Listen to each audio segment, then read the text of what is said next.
Sebagai tempat yang jadi saksi banyaknya orang mati, kuburan pasti jadi tempat yang punya energi yang paling negatif dibandingkan tempat-tempat lain. Ya gimana enggak? Di situ tempat orang hidup ngelihat orang yang mati dikubur, dan siapa tahu dari perspektif yang lain arwah-arwah yang udah mati itu lagi merhatiin kita juga.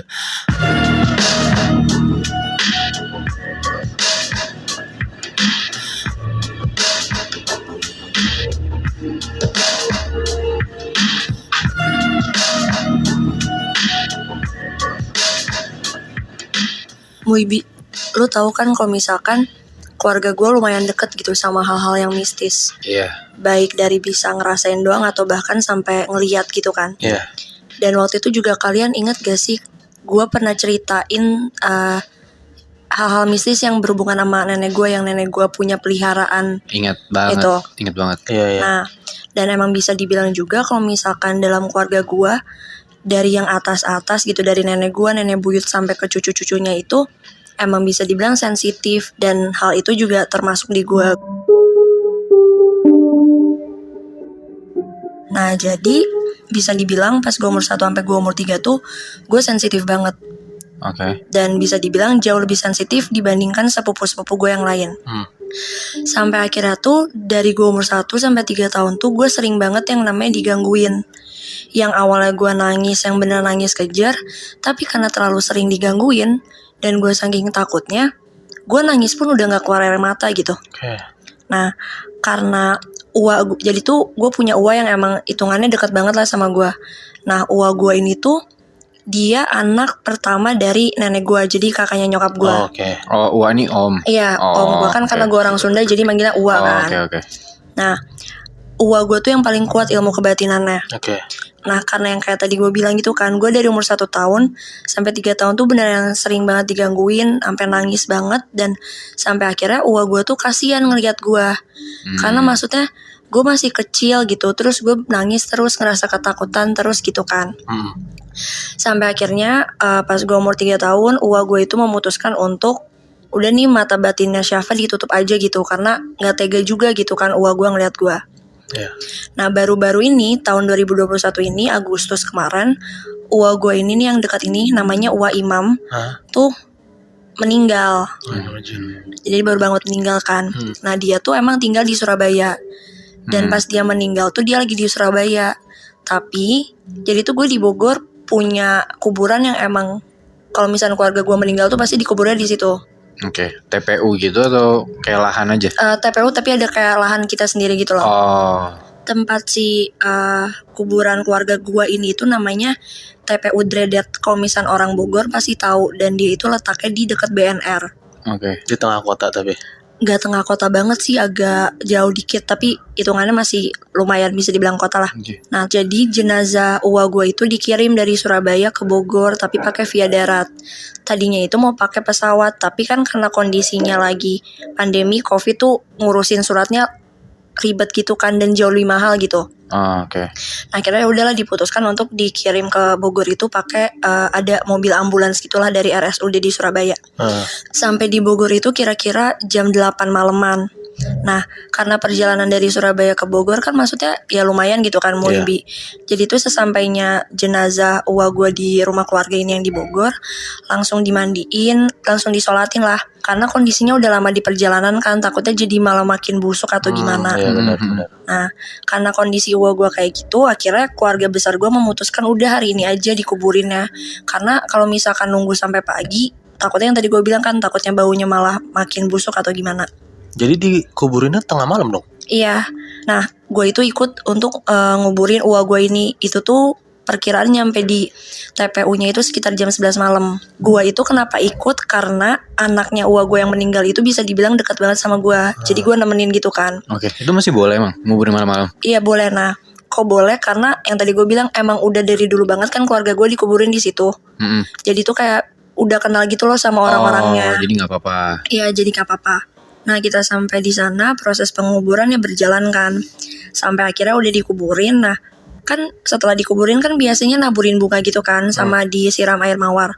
Nah, tapi karena ini kan posisinya kita cepat-cepat gitu kan, buru-buru, jadi nggak ada persiapan yang untuk nyiapin bunganya, untuk nyiapin air mawarnya. Maksudnya ada tapi kurang cukup gitu, Iya. kurang prepare. Nggak banyak ya. Iya, nggak banyak. Akhirnya gue disuruh sama bunda gue itu untuk beli bunganya sama si air mawarnya itu di tempat biasa. Yang jualan itu namanya Mang Juhri, dan emang udah kenal juga dari dulu. Nah, di situ tuh gue jalan sendirian ke si etalasenya Mang Juhri ini untuk beli bunganya itu kan. Ya emang kondisinya ya gue ngerti itu gelap, di kuburan juga, penerangan juga seadanya gitu kan. Tapi gue ngerasa aman aja gitu, karena yang tadi gue bilang, gue udah ya bisa dibilang gue familiar kan sama tempatnya. Terus orang-orang yang jaga di situ juga gue juga kenal, jadi ya udahlah aman gitu. Maksudnya nggak begitu takut walaupun gue jalan sendirian di kuburan. Sampai akhirnya gue nyampe nih di tempatnya Mang Juhri kan, di etalasenya. Nah, di etalasenya tuh bunga-bunganya sama si kendi-kendi air mawarnya tuh emang ada. Tapi pas gue ngeliat tuh, kok nggak ada Mang Juhrinya ya, kemana gitu kan. Biasanya Mang Juhri tuh selalu jaga gitu di situ. Gue manggil beberapa kali kayak, misi Mang Juhri ya, assalamualaikum, ini Syafa. Gak dijawab. Gue manggil lagi kayak, Mang Juhri, tapi tetap aja tuh gak keluar. Nah, gak lama dari situ gue tuh lihat dari belakang etalase si bunganya itu ada ibu-ibu muncul.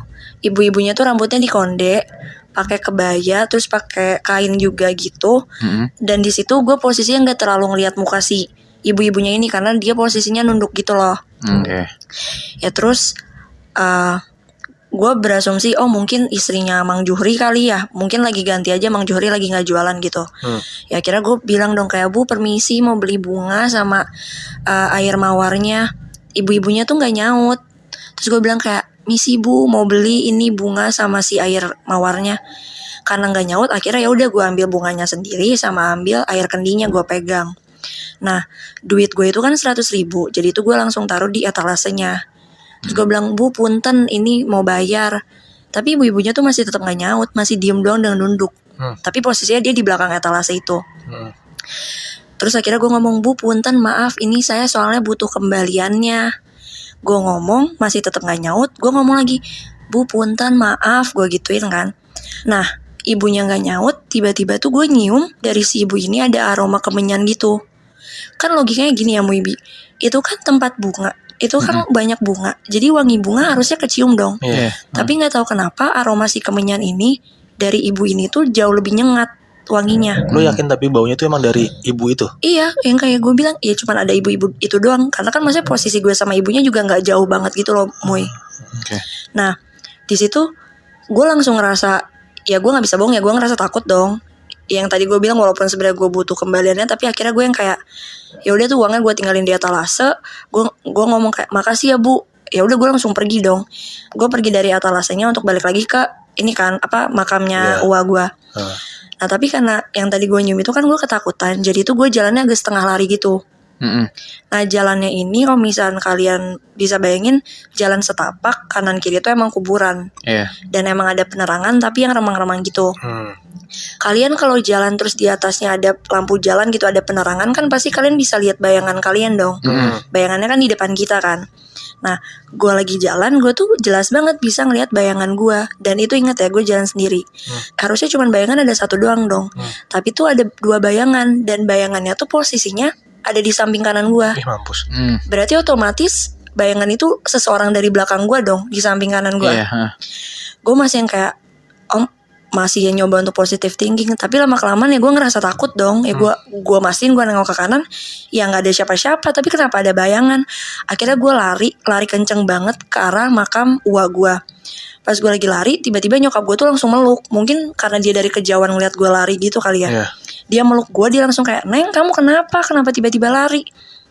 Nah di situ gue ceritain lah ke nyokap gue apa yang gue alamin gitu kan. Gue bilang, iya Bun, tadi kan Bunda nyuruh Neng, kan nyokap gue manggil gue Neng kan. Kan tadi Bunda nyuruh Neng beli bunga kan ke tempatnya Mang Juhri.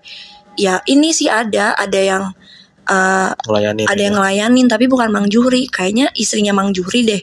Gue di situ masih yang kayak nyoba nenangin diri, dan nyokap gue juga nenangin diri kan. Karena di situ posisinya rame, Jadi tuh ada satu namanya Mang Asep yang emang biasanya suka ngebersihin kuburan. Dan emang udah langganan ngebersihin makam-makam keluarga gue yang dulu meninggal gitu kan. Nah, Mang Asep tuh nyamperin gue sama bunda gue. Karena Mang Asep tuh ngeliat kita kayak lagi kepanikan gitu loh. Mang Asep nanya kan kayak, kan nama nyokap gue Windy kan, ditanya, Teh Windy kenapa kayak panik gitu. Terus akhirnya nyokap gue ngasih tahu ke Mang Asep kalau misalnya, oh iya tadi nih si Neng Syafa habis beli bunga dari tempat si Mang Juhri biasa, tapi teh pas dia balik dia lari-lari. Terus Mang Asep, kenapa lari teh, ditanya kan, iya tadi soalnya Neng Syafa bilang dia belinya tuh bukan Mang Juhri yang ngelayanin tapi istrinya. Terus di sini Mang Asep kayak diem. Terus Mang Asep ngomong, Neng teh, Mang Juhri udah lama gak masuk, udah gak jualan lagi. Emang udah beberapa minggu ini gak jualan gitu kan. Terus nyokap gue nyoba mastiin lagi dong, oh berarti bener ya Mang Asep itu yang tadi ngelayanin si Syafa istrinya Mang Juhri gitu kan. Mang Asep tuh gak langsung jawab. Mang Asep diem dulu, terus baru jawab, Teh ini mah punten ya, tapi Mang Juhri itu istrinya udah meninggal, jadi udah gak ada. Ya di situ gue sama nyokap gue panik dong. Akhirnya Mang Asep kayak yaudah balik lagi ke makam gitu kan, karena masih acara kan, masih nebarin bunga, gue juga masih ngasih kan yang tadi gue beli. Nah nyampe di sana, jadi tuh uwa gue yang meninggal, uwa Imam tuh punya adiknya tuh uwa gue juga kan. Iya om lu juga. Nah uwa gue tuh tiba-tiba nyamperin aja gue sama nyokap gue, ditanya kayak, Windy eta si Syafa kenapa tadi, saya ngeliat dari jauh. Akhirnya nyokap gue ngomong, sok coba kamu ceritain ke uwa gitu kan. Ya gue jelasin lah yang kayak tadi gue jelasin ke nyokap gue kan. Pas gue nyeritain, uwa gue tuh langsung megangin badan gue, jidat gue dipegang, ditanya, Syafa gak kenapa-napa kan, gak diapa-apain kan. Gue bilang, enggak sih, gak kenapa-napa Wak. Nah setelah uwa gue ngedenger cerita gue, akhirnya gue langsung nyuruh, udah kamu tunggu aja di mobil sama si Ila, kan bentar lagi juga ini udah selesai gitu, tinggal baca doa, nebar bunga gitu kan. Ila saudara lu kan? Nah iya, Ila itu anaknya uwa gue yang meninggal, uwa Imam. Ya udahlah, akhirnya gue sama Ila nunggu di mobil. Nah di mobil itu gue nggak cuman berdua, ada satu lagi supir gue kan. Supir di depan, gue sama Ila tuh di belakang. Ya gue main HP, Ila juga kayaknya udah ketiduran gitu di pundak gue. Jadi udah gue main HP kan sambil nungguin nyokap gue balik dan yang lain balik. Nah pas gue lagi main HP, tiba-tiba tuh supir gue ditelepon. Kayaknya sih ditelepon sama salah satu keluarga gue yang nyariin gue sama Ila kan. Nah pas supir gue lagi teleponan ini tuh lumayan kedengeran gitu loh, Muibi suara dari teleponnya kan.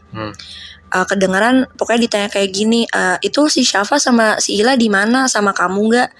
Terus supir gue jawab kayak gini, iya ini Neng Syafa udah di mobil sama saya, ada saya, Ila, Neng Syafa sama Teteh. Teteh siapa? Nah terus ya kan maksudnya gue kedengeran, ya maksudnya gue denger dong supir gue lagi teleponan, dan reaksi gue pun juga sama kayak tadi lu gitu. Gue nanya, hah Teteh siapa? Terus pokoknya supir gue masih tetap teleponan sampai akhirnya supir gue tuh nengok ke belakang ke arah gue sama Ila. Nah supir gue langsung ngomong, astagfirullah maaf tadi saya soalnya ngeliat bertiga di belakang, ternyata enggak, cuman ada Ila sama Neng Syafa. Nah di situ gue juga jadi mikir dong kayak, Teteh siapa gitu kan, maksudnya ya sebelah gue Ila doang. Dan gak lama kemudian tiba-tiba uwa gue yang tadi ngecek gue tuh datang ke mobil nyamperin. Ternyata yang nelfon supir gue itu uwa gue itu. Uwa gue yang masuk ke mobil, duduk di depan, langsung ngomong, udah pak langsung balik aja, kamu juga Syafa sama Ila langsung balik aja, yang lain mah nanti aja pasti nyusul, ntar lagi juga udah mau selesai gitu kan. Nah udah nih, pas di perjalanan gue nanya ke uwa gue, Uwa tadi yang Syafa lihat di kuburan itu siapa, baik atau jahat, kenapa Syafa diikutin, kenapa aku digangguin gitu. Uwa gue ngomong, kamu mau beneran tahu, Syaf? Tuh bilang, iya tuh Uwa pengen tahu gitu kan. Nah, Uwa gue ngomong, akhirnya dia ngasih tahu, udah Syafa itu mah bukan arwah siapa-siapa, nggak usah dikhawatirin. Ya gue bilang, ya gimana Syafa nggak khawatir atau Uwa, orang maksudnya, ya gue digangguin gitu kan ya. Akhirnya Uwa gue ngomong kayak gini, kamu inget kan pas kamu dulu kecil umur 3 tahun, yang nutup mata batin kamu, ya Uwa Imam gitu yang dekat sama kamu. Iya. Nah terus akhirnya uwa gue yang ini ngejelasin kayak, Syafa, Uwa Imam kan baru meninggal, kan posisinya di antara sepupu-sepupu kamu yang lain, kamu nih yang paling dekat sama Uwa Imam gitu. Kamu dari kecil juga dijagain sama Uwa Imam. Nah tapi kan sekarang Uwa Imam udah gak ada, maksudnya udah beda dunia gitu sama kamu. Nah jadi yang tadi kamu lihat itu pegangannya Uwa Imam. Jadi dia tuh nunjukin ke gua tuh karena apa ya, jadi pindah ngejaga gitu loh. Oh baik berarti tapi. Iya makanya gue yang ini ngomong gak usah dikhawatirin, dia mah baik. Kan yang tadi Wa bilang dia tadinya ngejagain Wa Imam, nah sekarang sama Wa Imam diturunin biar untuk ngejagain kamu. Anjrit. Berarti sekarang yang jagain lu si ibu-ibu tadi? Iya, itu salah satu penjaga gue sih. Gue jadi kepikiran lagi. Gila loh. Kan tapi baik.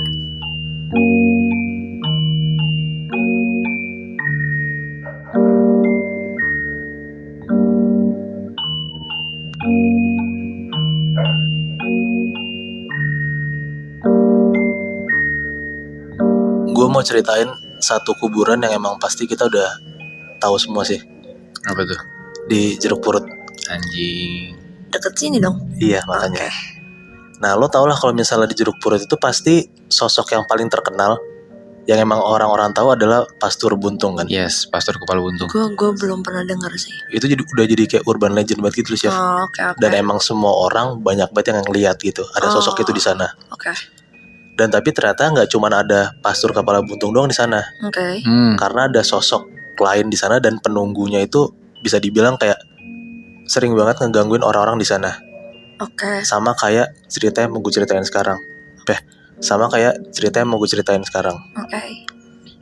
Cerita ini dialamin sama temen gue sendiri. Gue samarin namanya ya. Nama temen gue ini Adisti. Jadi temen gue ini waktu sekitar tahun 2015an atau 16an gitu. Dia masih sekolah di SMA yang mana isinya tuh anak-anak cewek semua lah. Tahu kan pasti di mana. Iya. Nah gue juga baru tahu ternyata di sekolah itu tuh senioritasnya tinggi banget gitu loh. Jadi kalau misalnya lo kelas 1 udah dalam tanda kutip rada bertingkah, pasti senior lo tuh bakal ngegangguin lo dan kayak ngasih ospek lah buat lo gitu. Nah kebetulan si Adisti ini emang anaknya rada bodo amat dan dia cuek lah sama masalah senioritas kayak gitu. Jadi dia ngerokok di pekarangan sekolah di saat emang pas pulang sekolah. Gitu. Pas dia lagi ngerokok di belakang sekolah, kepergok lah sama anak kelas 3. Karena kan itu posisinya di kelas 1 kan. Iya. Kepergok sama anak kelas 3 sama seniornya. Di situ langsung tuh Adisti disamperin sama 5 seniornya. Disamperin sama 5 seniornya, langsung dibilang kayak, "Lu berani banget ngerokok di sini." gitu. Lu enggak tahu emang peraturannya belum biasa lah kan senior ngomong kayak gitu. Nah, terus tiba-tiba salah satu dari seniornya yang nyamperin Adisti itu bilang, "Lu berani ngerokok di sini? Sekarang gue mau lihat lu berani enggak ngerokok di kuburan." Nah, di situ posisinya kayak karena Adisti juga bodo amat dan dia tuh kayak nggak mau kelihatan culun, cupu gitu loh. Jadi kayak dia yang ngeiyain aja tantangan si seniornya ini gitu. Nah, udahlah tuh seniornya bilang kayak, "Ntar malam gue bakal jemput lo, kita akan ke Jeruk Purut ya." gitu. Udahlah nyampe mereka jam 11 malam di Jeruk Purut di hari itu juga ya. Nah, terus seniornya bilang lah, "Lo turun dari mobil sekarang, lo nggak boleh keluar dari Jeruk Purut sampai lo ngabisin 4 bungkus rokok." 4 bungkus. 4 bungkus rokok. Jadi 4 bungkus rokok tuh dikasih sama seniornya gitu loh. Dan Adisti nggak boleh keluar sampai rokoknya tuh habis semua 4 bungkus. Anjing. Di situ posisinya udah jam 11 malam. Ya lo kebayang lah gimana kuburan malam-malam kan kayak sepi. Ya hawanya pasti nggak bisa dibohongin, ngeri kan. Gitu. Nah di situ tiba-tiba pas Adisti udah sendirian di dalam kuburan Jeruk Purut, lagi duduk di kayak salah satu dari batu nisannya itulah. Ada kayak kuncennya gitu. Kuncen tuh. Kayak Kang Asep yang tadi lu ceritain. Iya. Nah tapi gue nggak tahu namanya siapa ya. Gue sebut kuncen aja ya. Nah si kuncennya nyamperin Adisti terus dia bilang kayak, "Mbak, maaf mbak, ngapain mbak di sini malam-malam?" gitu. Nah Adisti langsung jawab lah. Adisti bilang kayak, "Tuh ada mobil warna putih kan pak, itu senior saya di sana. Saya mau nunjukin lah ke mereka kalau misalnya saya berani," sambil nunjuk mobil itu. Gitu. Nah di situ si kuncen ini bilang, "Ya udah mbak, kalau kayak gitu mbak permisi aja ya sama orang-orang di sini, penunggu di sini. Jangan macem-macem, jangan aneh-aneh gitu." Nah si Adisti bilang, "Iya pak, tenang aja, saya juga di sini cuman ngabisin 4 bungkus rokok doang, habis itu saya pulang kok." Itu nggak doang. Itu nggak cuma 4 bungkus, itu banyak banget. Iya tapi kan Adisti kan dalam tanda kutip songong gitu loh. Jadi kayak bodo amat aja kan. Nah tiba-tiba pas Adisti itu ngomong kayak gitu ke kuncennya nanya, Mbak, tapi maaf sebelumnya Mbak lagi nggak dapet kan, gitu. Nah pas Kuncen nanya, di situ tuh Adisti ngeh kalau misalnya malam itu dia lagi dapet. Ya Kan anjing. nggak boleh kalau lagi dapat ke kuburan. Nah Anjir. iya, tapi dia mikir kalau misalnya emang dia bilang iya Pak saya lagi dapet, pasti diusir sama Kuncen Iya, kan, benar. dan pasti bakal disalin sama seniornya. Iya. Kayak alasan aja lo nggak mungkin kalau pasti takut bla bla segala Hmm. macem lah. Saya pada akhirnya si Adisti bilang ke Kuncennya kalau misalnya enggak Pak saya nggak dapet kok, gitu. Nah ya udah semenjak saat itu dia tuh selalu kepikiran sama pertanyaan Kuncennya. Oh yang Kayak, nanyain dapat atau iya enggak? kayak kalau misalnya gue dapet, ya gue tahu gitu pasti akan ada sesuatu terjadi ke dia Iya. gitu kan. Nah makanya dari pertama tadi gue bilang dia tuh cuek, dia sotoy segala macem. Setelah ditanyain sama Kuncennya, ya moodnya dia langsung berubah, perasaan dia langsung berubah jadi kayak lebih takut, lebih was-was juga karena dia lagi dapet kan. Jadi bisa dibilang kayak dia lebih peka lah kalau misalnya ada hal-hal aneh yang ada di sekitar dia gitu. Ya udah abis itu Kuncennya bilang, yaudah Mbak saya tinggal ya, kalau butuh apa-apa kabarin saya aja gitu. Nah gak lama si Kuncen yang dicabut, tiba-tiba ditelepon si Adisti sama seniornya. Oke. Seniornya ngomong kayak gini lah, gue lihat ya lo lagi ngobrol sama orang tuh, nggak ada ya lo ditemenin sama orang, sendiri pokoknya. Iya. Langsung dimatiin teleponnya. Ternyata emang seniornya mantau terus dong Adisti dari kejauhan kan. Oke. Nah semenjak saat itu ditelepon sama seniornya juga, ya dia sadar kalau misalnya gue nggak boleh ngobrol sama siapa-siapa, gue harus sendirian biar gue bisa cepet juga ngabisin rokoknya gitu kan. Nah tiba-tiba pas dia lagi duduk gitu, dia denger kalau misalnya ada sosok atau ada orang yang kayak ngesut-ngesutin dia gitu dari belakang, Anjing. kayak "Sst, sst," gitu. Aduh. Dan Adisti sadar juga gitu loh, yang ngesut-ngesutin dia pasti bukan Kuncen yang tadi, pasti ada sosok lain yang ngesutin dia kan. Oke. Nah di situ Adisti nyoba untuk kuat, nyoba untuk ya udah Bismillah lah, semoga nggak terjadi apa-apa di dia gitu kan. Walaupun nggak bisa dibohongin, apa sih dia takut lah Iya. sendirian, terus dia denger ada orang ngesut-sutin kan. Iya benar. Nah sampai pada puncaknya di depan mata Adisti tuh kayak ada satu pohon gede gitu. Oke. Nah tapi gue posisinya bener-bener nggak tahu letak pohon ini tuh di jeruk purut yang bagian mana, gue nggak tahu ya.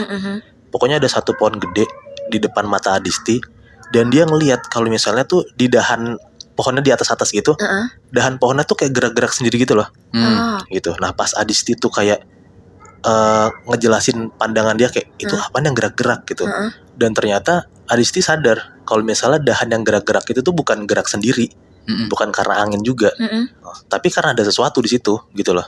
Nah makin diperhatiin, Adisti tuh makin ngeliat jelas gitu loh, apa yang sebenarnya ada di dahan itu. Ternyata yang Adisti lihat adalah ada sosok cewek, kakinya tuh ngegantung di atas dahan. Jadi tuh kepalanya tuh kebalik gitu loh. Wah Anjing. bangsat. Karena jadi ngegantung kayak kaki gitu, di atas kepala di bawah. kaki di atas kepala di bawah. Sosok cewek itu ngayun-ngayun sampai rambutnya itu nyapu ke tanah. Anjing berarti Bangsat. panjang banget. Itu yang Adisti lihat gitu, dan Adisti sadar apa yang ternyata apa yang ngebuat dahan itu goyang gitu. Nah di situ tuh Adisti takut banget, dia tuh coba buat merem, dia tuh bener-bener nggak mau ngeliat sama sekali sosok itu. Dan secara bersamaan dia tuh gengsi juga buat kabur minta tolong ke seniornya. Iya. Nah sampai pada akhirnya di posisi dia merem itu, dia ngerasa lah kalau misalnya tiba-tiba di belakang dia tuh ada kayak orang yang jalan gitu loh. Lo pasti sadar kan kalau misalnya lagi duduk sendiri, ada kayak sosok yang ngedeketin lo tuh, kebayang gitu ke Lo bisa rasanya ngerasa kan. hawanya lah. Anjing. Nah tiba-tiba makin ngedeket si sosok ini sampai Adisti tuh sadar gitu, sosok itu tuh udah ada persis di belakang badan dia. Dan ternyata Adisti sadar juga kalau misalnya sosok di belakang dia ini tangannya megang bahunya Adisti. Aduh. Nah lama banget, tangannya tuh lama banget. Diem doang tuh berarti. Diem doang di pundaknya Adisti. Nah dia coba melekin mata dia coba nengok ke belakang untuk tahu siapa yang ada di belakang dia. Dan ternyata pas Adisti nengok ke belakang, ada cewek teriak kenceng banget kayak aduh gitu. Anjing. Nah pas diperhatiin ternyata itu tuh seniornya lagi pakai baju kuntilanak dan ngegangguin Adisti. Dia anjing gak jelas banget seniornya. Nah di situ seniornya puas banget lah, abis ngejalin Adisti, ngetawain Adisti lah, dia kayak makanya lu jangan so berani, takut lu ngaku aja kan segala macam lah tuh senior tuh nerakin Adisti lah. Nah abis itu seniornya cabut ninggalin Adisti. Nah di situ kan mereka berlima kan tadi gue bilang. Nah seniornya mereka berlima itu jalan mau masuk ke mobil. Nah pas mereka mau masuk mobil, ada salah satu senior Adisti tuh nengok ke Adisti ke belakang gitu. Di situ posisinya pas seniornya nengok ke Adisti, Adisti tuh masih duduk di batu nisan itu. Oh di tempat yang sama. Masih di tempat yang sama. Seniornya teriakin lah, nggak usah nangis lo ya, kalau misalnya emang nggak berani ngomong aja gitu. Abis teriakin kayak gitu, mereka berlima masuk ke dalam mobil. Oke. Pas mereka mau cabut, baru banget nyalain mobil, tiba-tiba Adisti tuh nelpon seniornya. Ini nama seniornya gue samarin juga ya. Adisti tuh nelpon si Gladys, seniornya ini.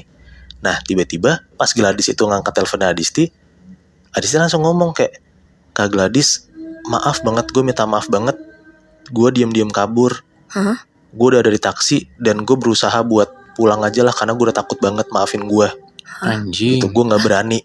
Nah di situ tuh Gladys rada bingung bentar dan langsung jawab kayak, hah, lo di taksi gitu. Aduh anjing, gue merinding banget boy. Si Gladys nanya kan kayak, hah, lo di taksi? Bukannya lo lagi duduk tadi? Gitu. Nah si Adisti bilang, iya kak, gue di taksi gitu. Gue takut banget, gue habis ngeliat sosok kuntilanak di atas pohon gitu. Nah Gladys nanya, hah, kuntilanak di atas pohon gitu.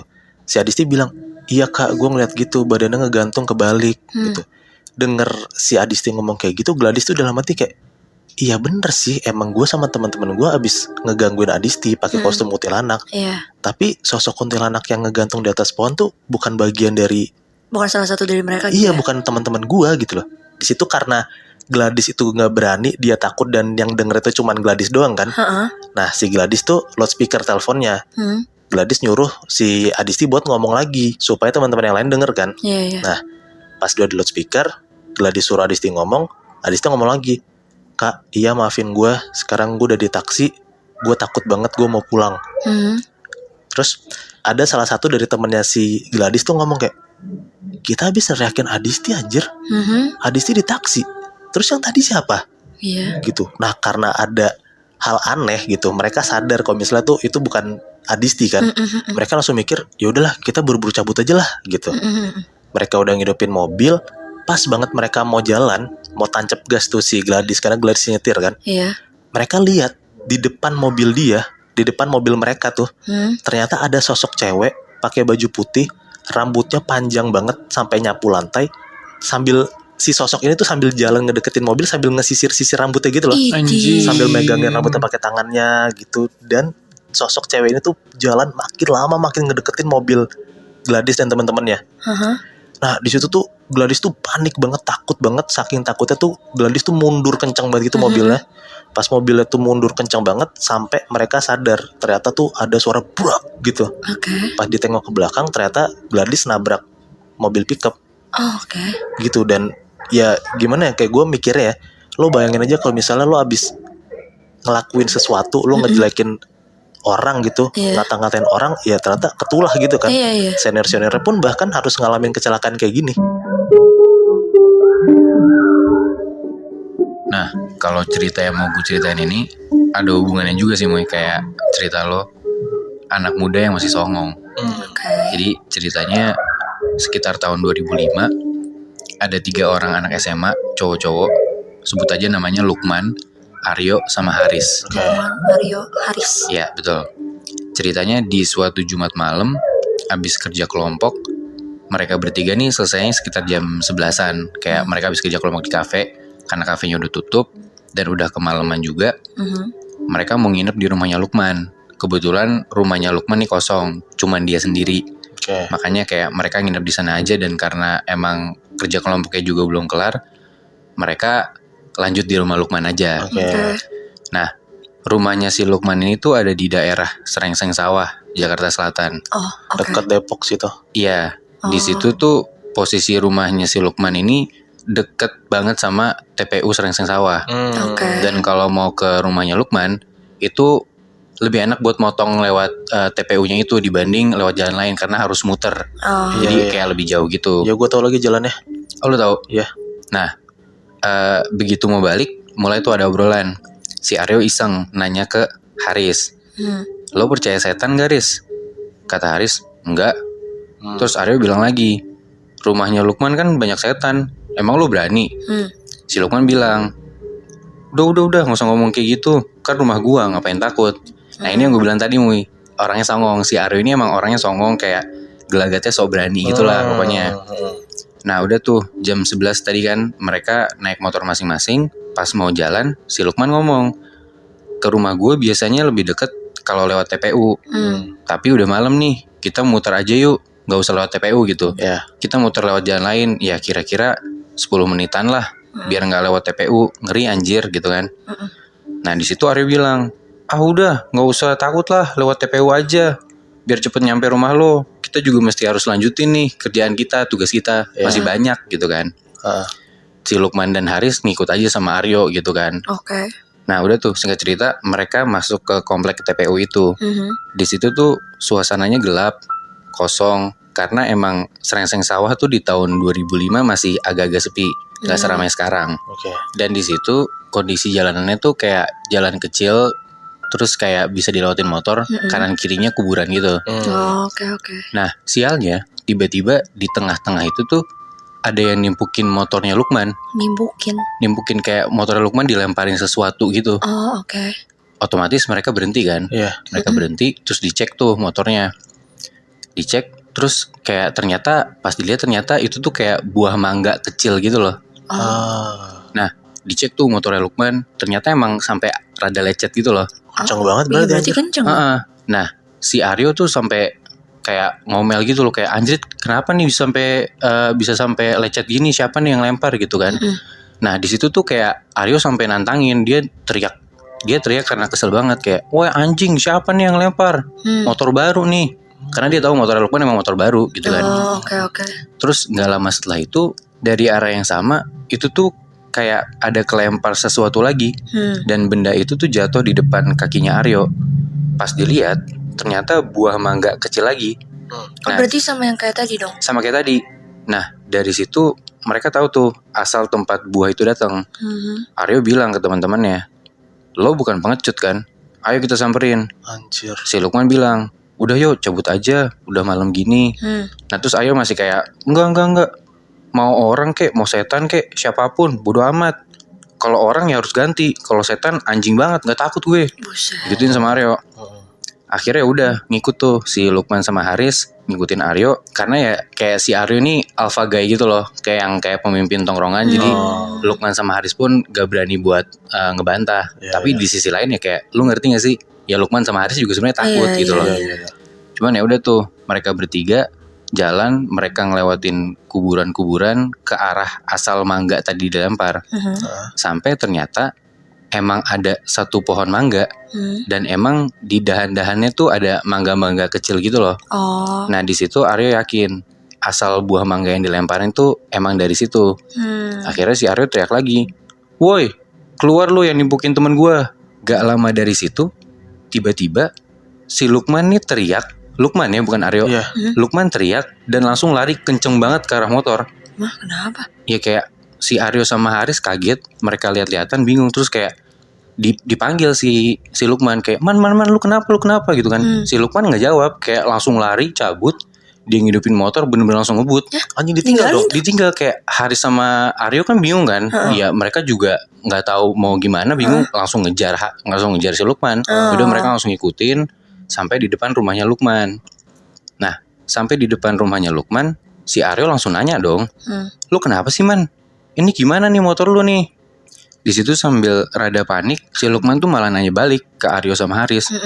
Lu pada emang gak ngeliat apa? Nah terus kayak si Aryo sama Haris ya bingung dong, kayak bingung gitu kayak lihat apaan?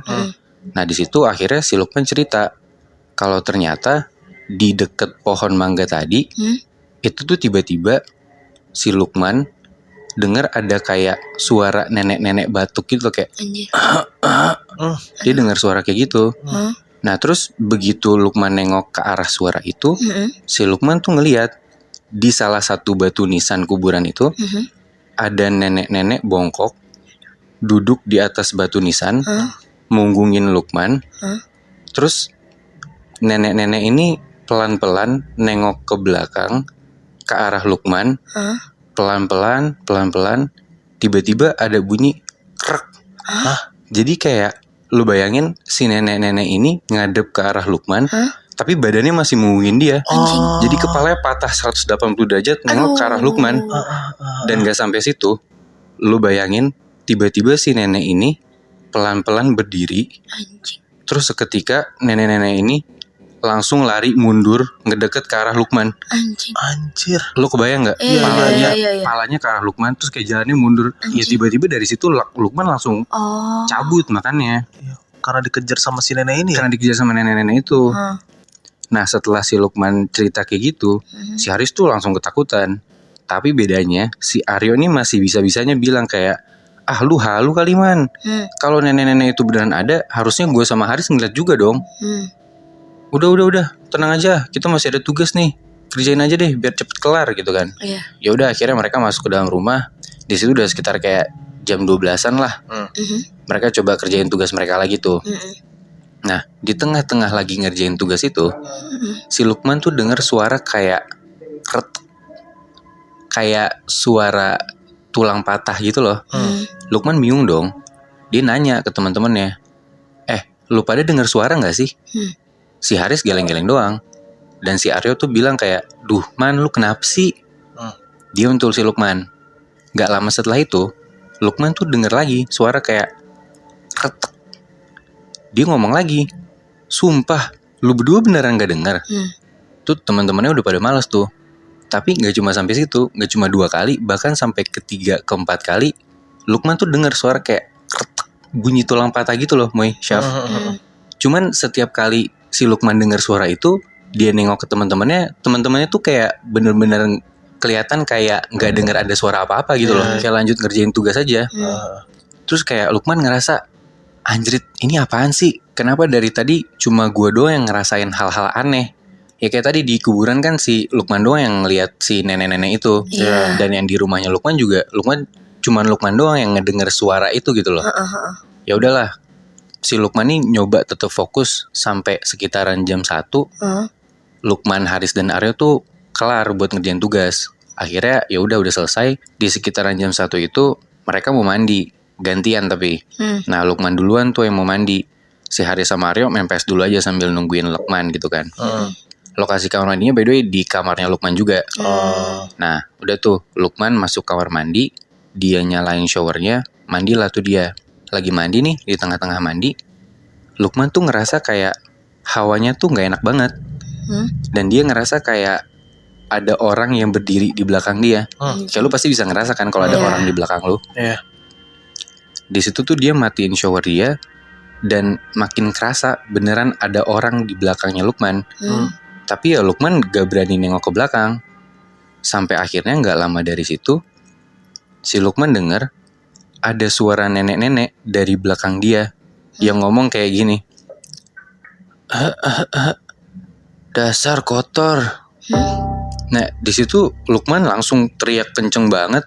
Dia kelabakan, dia ambil anduk, dia langsung lari keluar kamar mandi. Teman-temannya panik kan, kayak nanya, lu kenapa man?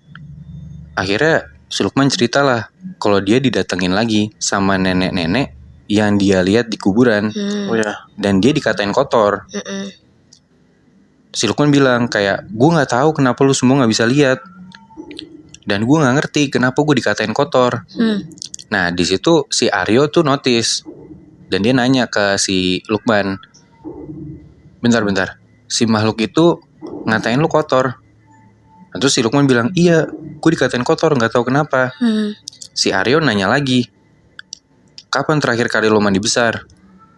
Si Lukman bilang, wah udah lama banget, gue lupa. Si Aryo nanya lagi kayak agak nembak gitu ke Lukman, lo hari ini masturbasi ya? Kata Lukman, iya tadi pagi. Nah abis itu Aryo langsung ngomong, anjir goblok banget lo. Emang sebenarnya ada pamali. Lo harus mandi junub dulu kalau lo mau masuk ke kuburan. Kalau lo abis hadas besar. Ya mungkin emang gara-gara itu si Lukman tuh digangguin sama si nenek-nenek ini. Karena emang kalau dipikir-pikir kan sebenarnya yang sotoy kan Aryo kan. Kayak harusnya, ya maksudnya logikanya harusnya dia yang digangguin. Cuman tapi mungkin karena Lukman nih satu-satunya di antara mereka bertiga yang ya dalam tanda kutip kotor gitu ya. Karena belum mandi junub. Jadi ya dia digangguin sama si nenek-nenek ini. Gue baru tahu ternyata ada pamali kayak gitu. Kalau kata teman gue sih ada, Moy. Gue juga baru tahu, soalnya gue setahu gue pamali buat yang perempuan doang. Gue nggak pernah denger yang. Oh untuk yang haid ya? Iya. Ya tapi juga kalau dipikir-pikir haid dan abis masturbasi kan sama-sama kotor gitu kan. Sama-sama kotor. Jadi mungkin itu kenapa kayak orang-orang yang belum mandi wajib tuh dianggap kotor dalam tanda kutip. Iya sih, tapi gue masih rada bingung deh. Kayak gue tahu gitu, kalau misalnya kuburan kan emang tempatnya orang-orang mati. Tapi kenapa ya arwahnya tuh nggak ikut mati juga? Gue masih belum ketemu tuh jawabannya. Apa yang ngebuat orang mati tapi arwahnya masih gentayangan?